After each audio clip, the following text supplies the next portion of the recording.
5 seconds. Start.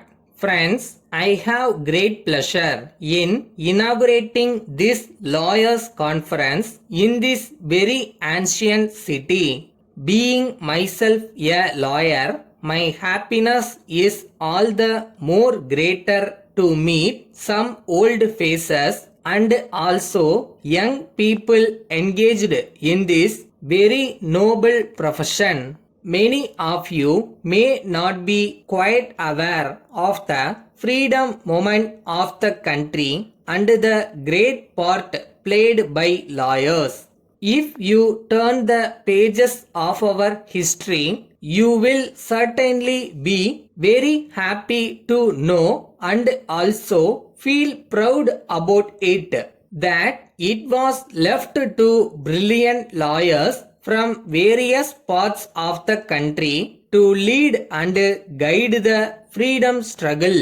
In those days, I know there were lawyers in the profession who were having a good practice in the bar and influential with the government.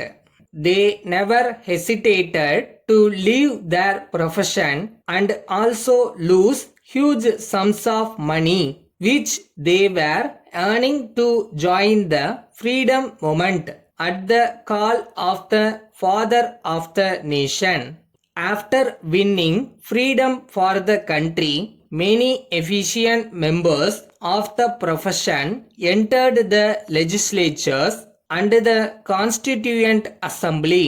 They sat together with the other members of the various other professions and had drafted the present constitution, which is praised by many people in other countries. They have also taken part in the administration of the states in various capacities. Now we find that the same spirit continues in them and many of them have associated themselves with some of the political parties.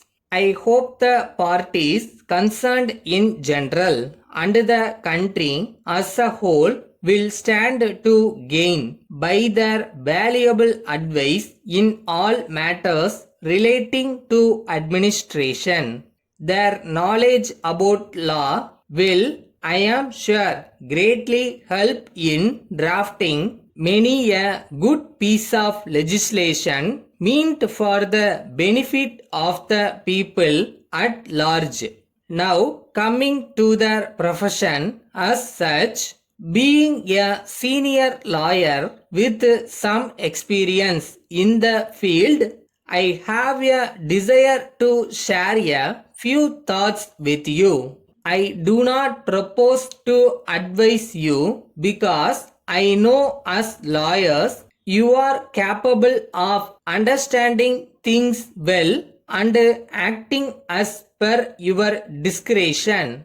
Nevertheless, it is my duty to suggest to you that you should keep yourself informed of the events taking place in the country. You should know something of everything under the sun. No doubt, a thorough knowledge of fundamental law and special laws is very necessary. If you want to make a mark in your profession, it is also needless for me to say that you should be thoroughly honest in your dealings with everyone, whether it be your clients, the judges, or others. In conclusion, I would like to refer to another matter. Occasionally, we hear complaints against members of the profession being involved in professional misconduct.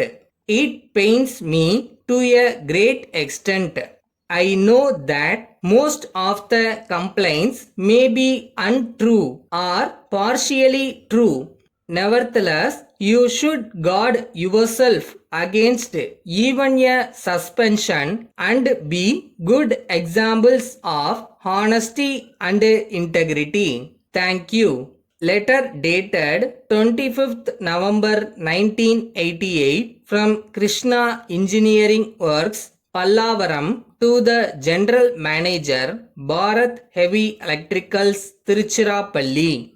Dear Sir, kindly refer to your letter of 10th November.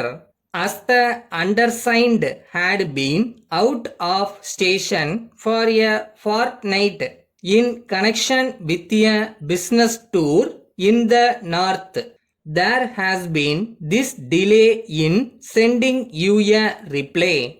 We are sorry to note that our Madurai unit has sent you not only defective materials but also sent materials which had been previously rejected by you. We have taken up the matter with the works manager of the Madurai unit and will revert to you on receipt of reply from him. In any case, we agree with you that it is against business principles to send you goods which have once been rejected by you. With regard to your order dated 12th August 1988 for the supply of some special items, we shall be pleased to manufacture them and try to supply them within the time specified by you.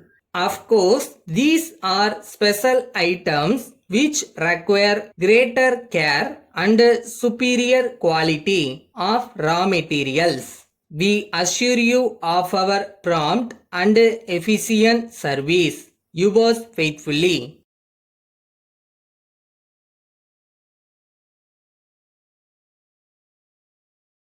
என்னப்பா சும்மா கனவு கண்டுட்டே இருந்தா போதுமா? இறங்கி வேலை செய்ய வேணாமா? செய்வோமா?